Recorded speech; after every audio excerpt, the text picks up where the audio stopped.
तर स्वागत आहे आपलं सर्वांचं आजच्या एका नवीन व्हिडिओमध्ये। तर बघा, मुख्यमंत्री माझी लाडकी बहीण योजनेमध्ये जे काही 25 लाख बहिणींचे अर्ज अपात्र केलेले आहे, रद्द केलेले आहे, त्यांचे पैसे थांबवलेले आहे आणि त्या बहिणींना जून आणि जुलै महिन्याचे पैसे मिळाले नाही। या वितरणामध्ये सुद्धा त्यांना पैसे आलेले नाही। तर बघा, यामध्ये 3 महत्त्वाचे मुद्दे मी तुम्हाला या ठिकाणी क्लिअर करणार आहे, कारण भरपूर बहिणींच्या कमेंट सुद्धा आपल्या जुन्या व्हिडिओमध्ये येत आहे। सर्वात पहिला मुद्दा काय आहे? सर्वात पहिला मुद्दा आहे की उत्पन्नाचा दाखला दिला होता। अर्ज भरताना आम्ही उत्पन्नाचा दाखला दिला होता, राशन कार्ड दिलेलं नव्हतं। त्यानंतर बघा, दुसरा नंबरचा मुद्दा आहे सासरवाडीचं आधार कार्ड दिलं, अर्ज अपलोड करताना सासरवाडीचं आधार कार्ड दिलं, पण जे राशन कार्ड आहे ते माहेरचं दिलं, कारण जुन्या राशन कार्डवरून सासरवाडीला राशन कार्डवरून नाव ट्रान्सफर केलं नव्हतं, त्यामुळे आधार कार्ड जे आहे ते सासरवाडीचं दिलं आणि माहेरचं राशन कार्ड या ठिकाणी दिलेलं आहे। तिसरा नंबरचा मुद्दा बघा या ठिकाणी काय आहे की अर्ज भरला आधार कार्डवरून सासरवाडीवरून, पण जे राशन कार्ड आहे ते सासरवाडीचं दिलेलं आहे, पण त्यामध्ये नाव नव्हतं। ते आमचा अर्ज रद्द झाला आहे का?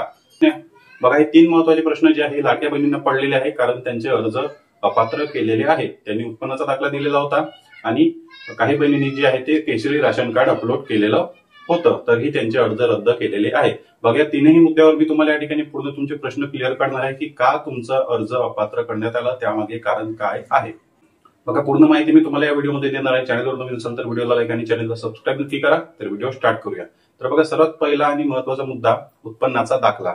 बघा, भरपूर लाडकी बहिणींनी जे आहे ते राशन कार्ड अपलोड न करता उत्पन्नाचा दाखला अपलोड केलेला होता। त्यांच्या जे काही मिस्टर आहे, त्यांचे हस्बंड आहे, त्यांच्या नावाचा उत्पन्नाचा दाखला त्यांनी अपलोड केलेला होता। त्यांच्या कुटुंबातील एकत्रित उत्पन्न त्यांनी 2,50,000 रुपयाच्या आतमध्ये या उत्पन्न दाखल्यावर दाखवलेलं होतं आणि ते त्यांनी अपलोड केलं। त्यानंतर त्यांचे अर्ज अप्रूव्ह झाले, अर्ज मंजूर झाले। त्यानंतर त्यांना मे महिन्यापर्यंतचे पैसे आले, जून आणि जुलैचा हप्ता आलेला नाही।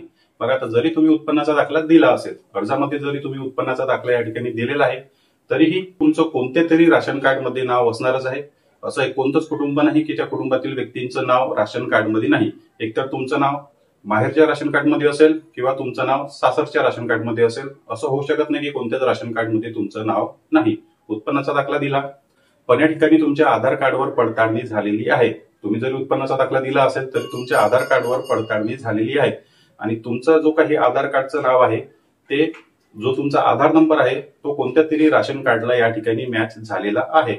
जे काही आयटी विभागाकडून माहिती शासनाने घेतली, आयटी विभागाने जेव्हा महिला बाल विकास विभागाला माहिती दिली, त्या माहितीमध्ये तुमचा आधार कार्ड एकतर माहेरला किंवा सासरला दोनपैकी एक राशन कार्डवर जे आहे ते तुमचं आधार कार्ड लिंक आहे असं शासनाला समजलेलं आहे। आणि तुमचं नाव कुठे निघालं? नाव निघालं माहेरच्या राशन कार्डमध्ये, म्हणजे नावामध्ये मिस्टेक शासनाला दिसली। त्यांना राशन कार्डवर नाव वेगळं दिसलं, आधार कार्डवर नाव त्यांना वेगळं दिसलं, त्यामुळे शासनाने तुमचे अर्ज रद्द केले आणि तुमचे अर्ज पडताळणीसाठी पाठवलेले आहे। तोपर्यंत तुम्हाला वितरणाची वाट पाहायची आहे, जोपर्यंत तुमच्या अर्जावरची पडताळणी होत नाही। त्यानंतर बघा, दुसरा नंबरचा मुद्दा सुद्धा सेमच आहे। दुसरा नंबरचा मुद्दा सुद्धा सेम आहे। आधार कार्ड सासरवाडीचं दिलं आणि राशन कार्ड माहेरचं लावलं। मग या ठिकाणी सुद्धा तुमच्या नावाची मिस्टेक झाली आणि तुमच्या माहेरला सुद्धा तुमची आई, तुमची वहिनी किंवा तुमची बहीण त्या ठिकाणी लाभ घेत असेल, मग या ठिकाणी सुद्धा प्रॉब्लेम झालेला आहे आणि आधार कार्ड आणि राशन कार्ड या ठिकाणी तुमचं नाव मॅच झालेलं नाही, त्यामुळे तुमचा जो काही अर्ज आहे तो तात्पुरत्या स्वरूपासाठी अपात्र केलेला आहे। बघा, मुद्दा या ठिकाणी तोच आहे, नाव मॅच झालेलं नाही। त्या राशन कार्डमध्ये बघा, तुमच्या आईने, तुमच्या वहिनीने किंवा तुमच्या लहान बहिणीने सुद्धा अर्ज भरले असेल, त्यामुळे त्या राशन कार्डवर काय झालं, 2-3 पेक्षा जास्त अर्ज शासनाला दिसले, त्यामुळे त्यांचे सुद्धा अर्ज रद्द झाले आणि तुमचा सुद्धा अर्ज सासरवाडीमध्ये या ठिकाणी रद्द झाला। त्यानंतर बघा, तिसरा नंबरचा पॉईंट आहे। तिसरा नंबरचा पॉईंट सर्वात जास्त महत्वाचा आहे की सासरवाडीचंच आधार कार्ड दिलं आणि सासरवाडीचंच राशन कार्ड सुद्धा दिलेलं आहे। सासरवाडीचंच आधार कार्ड दिलं आणि सासरवाडीचंच राशन कार्ड दिलं। यामध्ये बघा, यामध्ये सुद्धा 2 पॉईंट आहे। काही बहिणींनी त्यांचं नाव राशन कार्डमध्ये नसून सुद्धा राशन कार्ड अपलोड केलं। राशन कार्डमध्ये त्यांनी नाव टाकलेलं नव्हतं, तरीही सासरवाडीचं राशन कार्ड अपलोड केलेलं आहे। आणि दुसरी ट्विस्ट काय आहे की नाव होतं जे काही आधार कार्डनुसार त्यांचं राशन कार्डमध्ये सुद्धा नाव होतं आणि त्यांनी सुद्धा फॉर्म भरले, राशन कार्ड अपलोड केलं, तरीही त्यांचा अर्ज रद्द झालेला आहे। तर बघा, पहिल्या नंबरचा पॉईंट या ठिकाणी काय आहे की राशन कार्डमध्ये नाव तुमचं सापडलं नाही।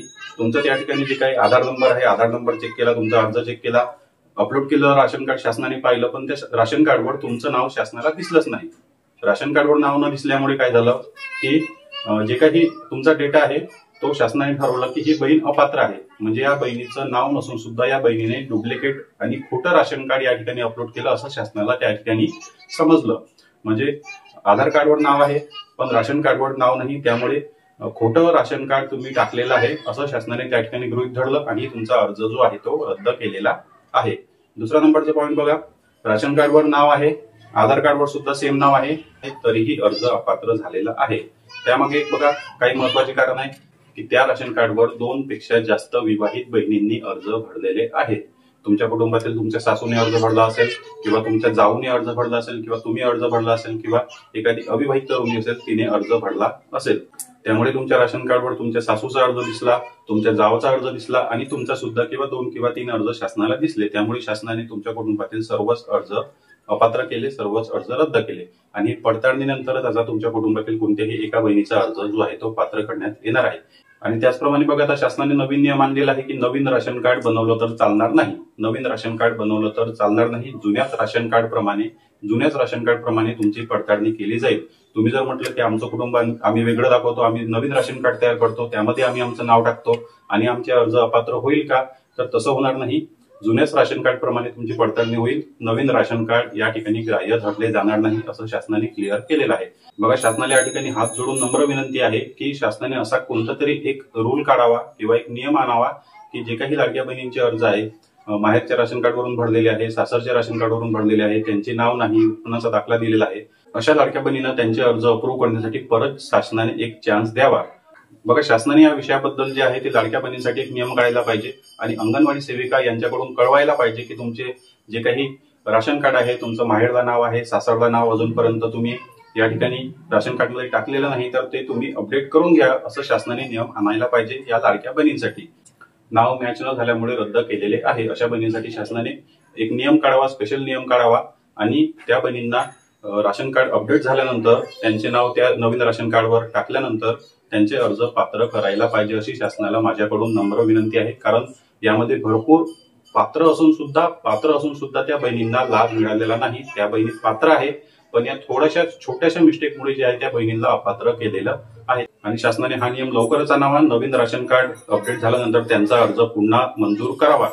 जरी तुम्ही नवीन राशन कार्डवर पात्र महिलांना करत नसेल तरी जुने राशन कार्ड अपडेट करून सुद्धा त्यांचे नाव अपडेट करून तरी त्यांना लाभ सुरू करावा अशी शासनाकडे नम्र विनंती आहे. तर तुमच्यापैकी कोण बहिणी या प्रॉब्लेम मध्ये फसलेल्या आहे, राशन कार्डवरून अर्ज भरला, उत्पन्नाच्या दाखल्यावरून अर्ज भरला तरीही अर्ज अपात्र करण्यात आलेले आहे, कमेंट बॉक्समध्ये नक्की सांगा. आणि बघा पडताळणी झाल्यानंतर जेव्हा तुमची पडताळणी संपेल तेव्हा तुम्हाला सर्वात शेवट ज्या बहिणींचे अर्ज पात्र करण्यात येईल तेव्हा जून, जुलै, ऑगस्ट 3ही महिन्याचे पैसे तुमच्या खात्यामध्ये जमा होणार आहे. तारीख सध्या मला फिक्स सांगता येणार नाही. जेव्हा तुमचे शासन अर्ज पात्र करेल, पात्र यादीमध्ये टाकेल आणि महिला व बालविकास विभागाकडे पाठवेल तेव्हा तुमचे अर्ज पात्र होईल आणि त्यानंतर डीबीटी डिपार्टमेंटमध्ये जाईल. त्यानंतर तुमच्या खात्यामध्ये 3ही महिन्याचे पैसे एकत्र 4,500 रुपये जमा होणार आहे. चॅनलवर नवीन असाल तर व्हिडिओला लाईक आणि चॅनलला सबस्क्राईब नक्की करा. भेटूया नेक्स्ट व्हिडिओमध्ये. धन्यवाद.